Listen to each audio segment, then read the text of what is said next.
Hello friends, कैसे हैं आप सब। उम्मीद करता हूँ आप सब अच्छे होंगे और आपकी स्टडी बिल्कुल अच्छी चल रही होगी। तो आज किस वीडियो में डिस्कस करेंगे सेल के राउरकेला स्टील प्लांट यानी कि RSP 2022 पोस्ट अटेंडेंट कम टेक्नीशियन ट्रेनी ACTT 2022 फीटर और मशीनिस्ट के जो प्रीवियस ईयर जो एग्ज़ाम हुआ था उनमें कैसे कैसे क्वेश्चंस पूछे गए हुए थे, उन सभी क्वेश्चंस को इसी वीडियो में डिस्कस करेंगे।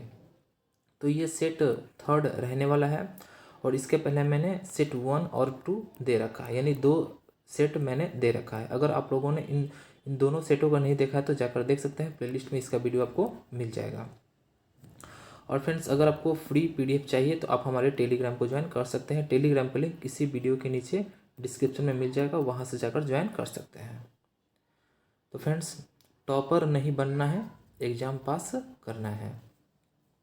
तो आइए फ्रेंड्स, अब स्टार्ट करते हैं। तो क्वेश्चन नंबर फर्स्ट है, बेंच वाइस कतुए में होती है, यानी कि बेंच वाइस का जो स्पिंडल जो होता है वो उसमें होता है। तो इसका राइट आंसर हो जाएगा ऑप्शन बी, यानी कि स्क्वायर थ्रेड्स होते हैं किसमें, तो बेंच वाइस के स्पिंडल में। अब देख लेते हैं ये कौन से एग्जाम में और कब पूछा गया प्रश्न है। तो ये सेल फीटर 2019 में पूछा गया हुआ प्रश्न है। अब जो इम्पोर्टेंट जो पॉइंट है उन सभी को डिस्कस कर लेते हैं। जैसे बेंच वाइस की स्पिंडल पर प्रायः वर्गाकार चूड़ियाँ बनी होती है। कार्यशाला में सबसे ज़्यादा बेंच वाइस का ही प्रयोग होता है। नोट में दिया गया है बेंच वाइस की जो साइज जो होता है वो उसके जबड़ों की चौड़ाई से दर्शाया जाता है। अगला क्वेश्चन है क्वेश्चन नंबर सेकंड, मशीन पार्टों में स्नेहक प्रयोग करने का मुख्य उद्देश्य है। तो इसका राइट आंसर हो जाएगा ऑप्शन ए, यानी कि मेटिंग पार्टों के बीच घर्षण को कम करना, यही उसका मुख्य उद्देश्य है। अब देख लेते हैं ये कौन से एग्जाम में और कब पूछा गया वो प्रश्न है। तो ये सेल बोकारो स्टील प्लांट 2016 में पूछा गया हुआ प्रश्न है। अब जो इंपॉर्टेंट पॉइंट है उन सभी को डिस्कस कर लेते हैं। यहाँ से भी बहुत सारे प्रश्न आपके एग्जाम में बनते हैं। जैसे जब मशीन के दो पार्ट्स आपस में रगड़ कर चलते हैं तो घर्षण से गर्मी पैदा होती है, जिसके कारण पार्ट्स जल्दी घिस जाते हैं। इसलिए मेटिंग पार्टों के बीच घर्षण को कम करने के लिए स्नेहक का प्रयोग करते हैं। तो आई होप यहाँ तक आपको समझ में आ गया होगा। अब अगला क्वेश्चन डिस्कस कर लेते हैं। अगला क्वेश्चन है question number third, sleeve taper काटने के लिए निम्न में से किस विधि का प्रयोग किया जाता है। तो इसका राइट आंसर हो जाएगा ऑप्शन डी, यानी कि कंपाउंड रेस्ट का। अब देख लेते हैं ये कौन से एग्जाम में और कब पूछा गया हुआ प्रश्न है। तो ये सेल दुर्गापुर स्टील प्लांट 2014 में पूछा गया हुआ प्रश्न है। अब जो इम्पोर्टेंट पॉइंट है उन सभी को डिस्कस कर लेते हैं। जैसे स्लीव टेपर काटने के लिए कंपाउंड रेस्ट विधि का प्रयोग किया जाता है। अगला क्वेश्चन है क्वेश्चन नंबर फोर्थ, चिपिंग के लिए कौन से टूल का प्रयोग करते हैं। तो इसका राइट आंसर हो जाएगा ऑप्शन डी, यानी कि चीचल। अब देख लेते हैं ये कौन से एग्जाम में और कब पूछा गया प्रश्न है। तो ये सेल दुर्गापुर स्टील प्लांट 2014 में पूछा गया हुआ प्रश्न है। अब जो इम्पोर्टेंट पॉइंट है यहाँ से भी बहुत सारे प्रश्न आपके एग्जाम में बनते हैं। तो आइए चिपिंग के बारे में डिस्कस कर लेते हैं। जैसे चिपिंग एक प्रकार का ऑपरेशन है जिसमें जॉब की सरफेस से धातु की मोटी परत को चिप्स के रूप में चीजल के द्वारा काटी जाती है। इसका अगला पॉइंट है साधारण कार्यों के लिए चीजल का कटिंग जो एंगल है वो 60 डिग्री रखा जाता है। अगला क्वेश्चन है क्वेश्चन नंबर 5, एक भाप शक्ति संयंत्र में दहन के किस चक्र का प्रयोग होता है। तो इसका राइट आंसर हो जाएगा ऑप्शन ए, यानी कि रैनकाइन चक्र। और ये जो प्रश्न है वो सेल बोकारो स्टील प्लांट 2016 में पूछा गया हुआ प्रश्न है। अब जो इम्पोर्टेंट जो पॉइंट है उसको भी डिस्कस कर लेते हैं। जैसे भाप शक्ति संयंत्र में दहन के रैनकाइन चक्र का प्रयोग किया जाता है। अगला क्वेश्चन है question number 6।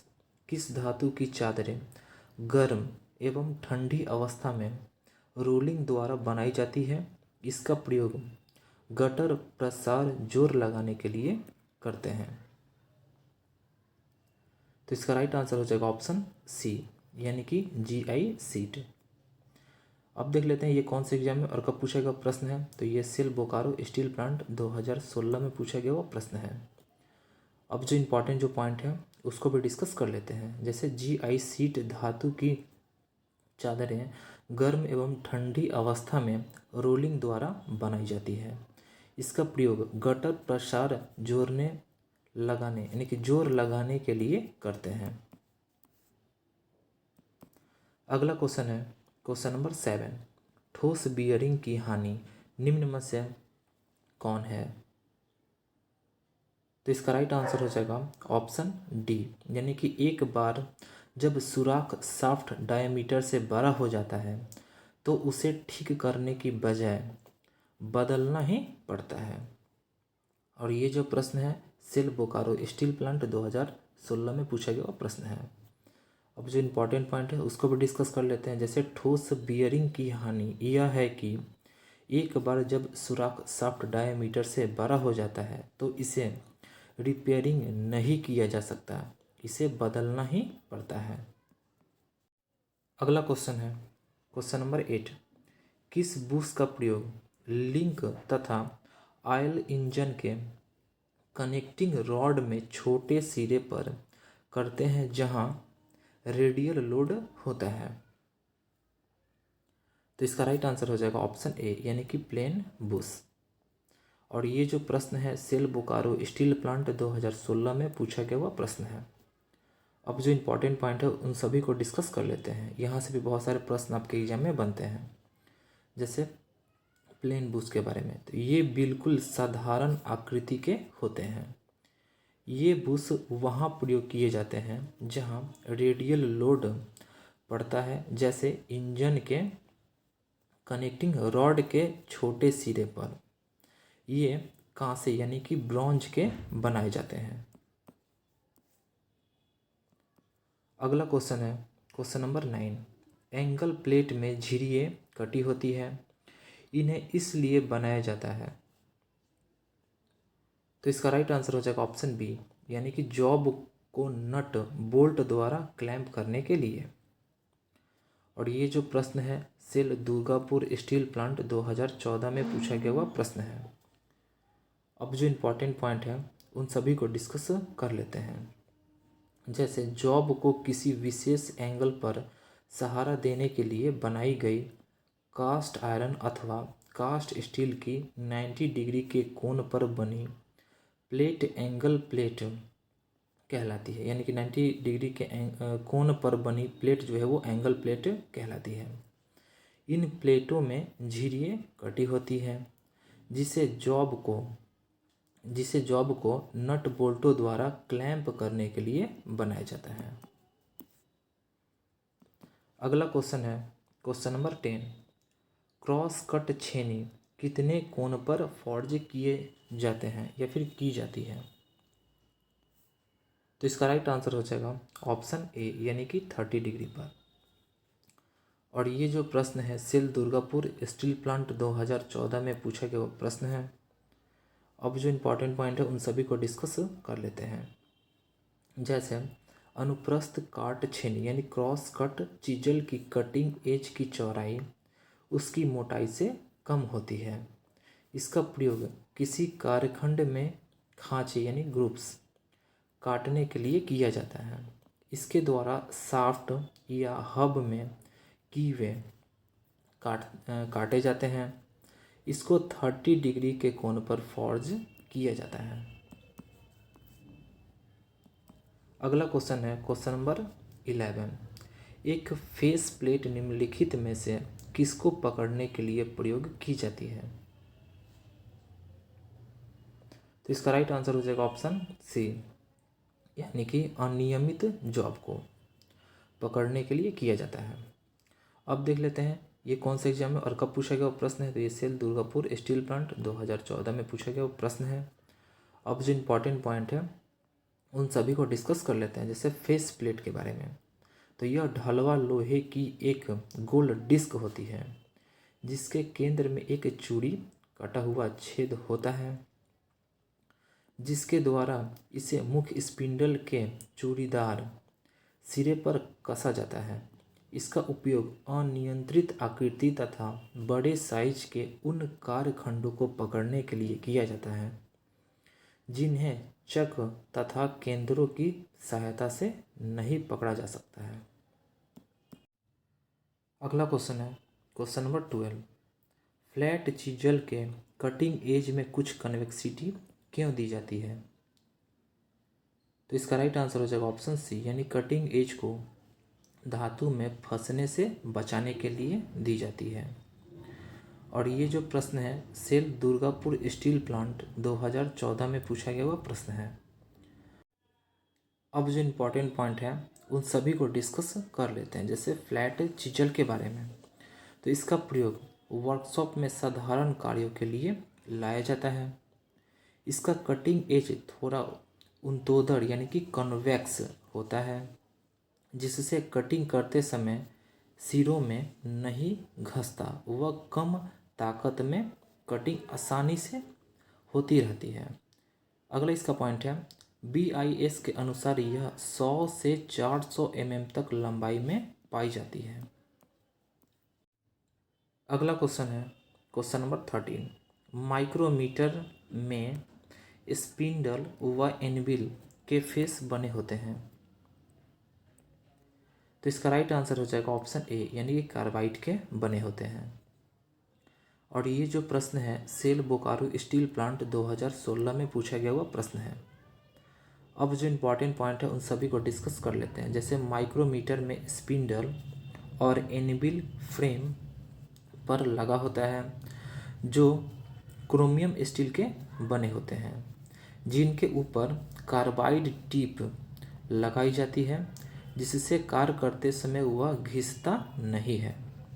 Carbide tip hard metal होती है। अगला क्वेश्चन है क्वेश्चन नंबर 14। फ्लैंज माइक्रोमीटर के स्पर गियर में चेक होता है। तो इसका राइट आंसर हो जाएगा ऑप्शन ए, यानी कि कॉर्डल थिकनेस। और ये जो प्रश्न है सेल बोकारो स्टील प्लांट 2016 में पूछा गया हुआ प्रश्न है। अब जो इम्पोर्टेंट पॉइंट है उन सभी को डिस्कस कर लेते हैं। यहाँ से भी बहुत सारे प्रश्न आपके एग्जाम में बनते हैं। जैसे फ्लैंज माइक्रोमीटर के दोनों एनविल फ्लैंज की शेप के होते हैं। इसके किनारे होने के कारण इसको गियर के दांतों की कॉर्डल मोटाई मापने के लिए प्रयोग किया जाता है। इसका प्रयोग सिलेंडर पर बने फिन्स की मोटाई मापने के लिए भी किया जाता है। अगला क्वेश्चन है क्वेश्चन नंबर 15। निम्नलिखित में से कौन सा बहुलक बुलेट प्रूफ वस्त्र बनाने में उपयोग किया जाता है? तो इसका राइट आंसर हो जाएगा ऑप्शन बी, यानी कि पॉलीएमाइड का। और ये जो प्रश्न है सेल दुर्गापुर स्टील प्लांट 2014 में पूछा गया हुआ प्रश्न है। अब जो इम्पोर्टेंट पॉइंट है ये भी बहुत ही ज़्यादा इम्पोर्टेंट है। यहाँ से भी बहुत सारे प्रश्न आपके एग्जाम में बनते हैं।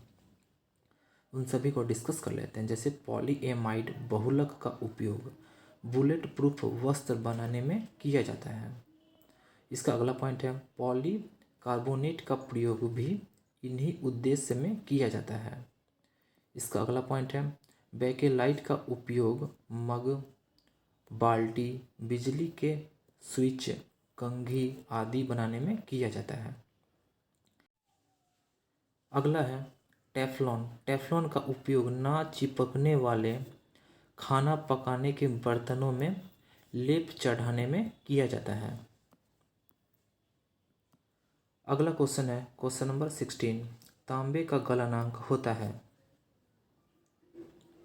तो इसका राइट आंसर हो जाएगा ऑप्शन सी, यानी कि 1083 डिग्री सेंटीग्रेड होता है। अब देख लेते हैं ये कौन कौन से एग्जाम में और कब कब पूछा गया वो प्रश्न है। तो ये DMRC मेंटेनर फीटर 2017 में पूछा गया वो प्रश्न है। और सेल बोकारो स्टील प्लांट 2016 में भी पूछा गया हुआ प्रश्न है, यानी कि ये 2 एग्जाम्स में पूछा गया हुआ प्रश्न है। फ्रेंड्स, जितने भी सारे प्रीवियस ईयर क्वेश्चंस होते हैं वो रिपीट होते हैं। आप देख भी सकते हैं बहुत सारे ऐसे क्वेश्चंस हैं जो 1, 2, 3 या फिर 4 एग्जाम्स में पूछे गए हुए प्रश्न हैं। इसलिए मैं बोल रहा हूँ कि जितने भी सारे प्रीवियस ईयर क्वेश्चंस हैं वो सभी को आप अच्छे से बना लें, ताकि अगर वो रिपीट हो तो आप आसानी से बना सकें। अब जो इम्पोर्टेंट पॉइंट है उन सभी को डिस्कस कर लेते हैं। जैसे तांबा और लौह धातु है जो प्रायः कॉपर पाइराइट नामक अयस्क से प्राप्त किया जाता है। पाइराइट को खानों से निकाला जाता है तो उसमें लगभग 33% कॉपर होता है। तांबे का जो गलनांक जो होता है वो 1083 डिग्री सेंटीग्रेड होता है। एल्युमिनियम का गलनांक 658 डिग्री सेंटीग्रेड होता है। अगला क्वेश्चन है क्वेश्चन नंबर 17। सिनेबार किसका एक अयस्क या खनिज है? तो इसका राइट आंसर हो जाएगा ऑप्शन डी, यानी कि मर्क्यूरी का। और ये जो प्रश्न है सेल दुर्गापुर स्टील प्लांट 2014 में पूछा गया वो प्रश्न है। अब जो इम्पोर्टेंट पॉइंट है उन सभी को डिस्कस कर लेते हैं। जैसे सिनेबार का जो रासायनिक फॉर्मूला होता है वो HgS होता है। तो सिनेबार सामान्य चमकीले लाल रंग का मरकरी सल्फाइड के रूप में प्राप्त पारा का सबसे खास अयस्क है। सिनेबार से पारे का निष्कर्षण किया जाता है। इससे लाल या लाल रंग के वर्णक के लिए सिंदूर, जिसे वर्मिलियन कहा जाता है, का निर्माण होता है। अगला क्वेश्चन है question number 18। Serrated shaft fit होती है? तो इसका राइट आंसर हो जाएगा ऑप्शन बी, यानी कि ऑटोमोबाइल उद्योग में फिट होती है। अब देख लेते हैं ये कौन से एग्जाम में और कब पूछा गया वो प्रश्न है। तो ये सेल दुर्गापुर स्टील प्लांट 2014 में पूछा गया वो प्रश्न है। अब जो इम्पोर्टेंट पॉइंट है उन सभी को डिस्कस कर लेते हैं। जैसे सेरेटेड शाफ्ट का प्रयोग अधिकतर ऑटोमोबाइल में पावर को ट्रांसमिशन के लिए किया जाता है। अगला क्वेश्चन है क्वेश्चन नंबर 19। वायर स्प्रिंग का प्रयोग किया जाता है? तो इसका राइट आंसर हो जाएगा ऑप्शन ए, यानी कि ढक्कनों को सही स्थिति में रखने के लिए किया जाता है। और ये जो प्रश्न है सेल दुर्गापुर स्टील प्लांट 2014 में पूछा गया वो प्रश्न है। अब जो इम्पोर्टेंट पॉइंट है उन सभी को डिस्कस कर लेते हैं। जैसे वायर स्प्रिंग, इस स्प्रिंग का प्रयोग पार्ट्स के कवर या ढक्कनों को पोजीशन में सेट रखने के लिए किया जाता है। जब कवर को अलग करने की आवश्यकता होती है तो इस स्प्रिंग को रिलीज करने के लिए कवर को हटाया जाता है। अगला क्वेश्चन है क्वेश्चन नंबर 20। टेपर की मोटाई में टेपर होती है, इसका अनुपात होता है? तो इसका राइट आंसर हो जाएगा ऑप्शन ए, यानी कि 1:100 होती है। और ये जो प्रश्न है सेल दुर्गापुर स्टील प्लांट 2014 में पूछा गया वो प्रश्न है। अब जो इम्पोर्टेंट पॉइंट है उन सभी को डिस्कस कर लेते हैं। जैसे टेपर की यह चाबी आयताकार होती है और यह चाबी चौड़ाई में समानांतर और मोटाई में टेपर होती है। इस टेपर की पर टेपर 1:100 का अनुपात होता है। तो फ्रेंड्स, आज के लिए इतना ही। वीडियो कैसा लगा? अगर आपको वीडियो अच्छा लगा हो तो वीडियो को लाइक करें, चैनल को सब्सक्राइब करें और बेल आइकन को दबाएं ताकि नोटिफिकेशन आपको टाइम से मिल सके और आप अपडेट रह सकें। और फ्रेंड्स, अगर आपको फ्री पीडीएफ चाहिए, तो आप हमारे टेलीग्राम को ज्वाइन कर सकते हैं। टेलीग्राम का लिंक इसी वीडियो के नीचे डिस्क्रिप्शन में मिल जाएगा, वहाँ से जाकर ज्वाइन कर सकते हैं। Okay friends, thanks for watching.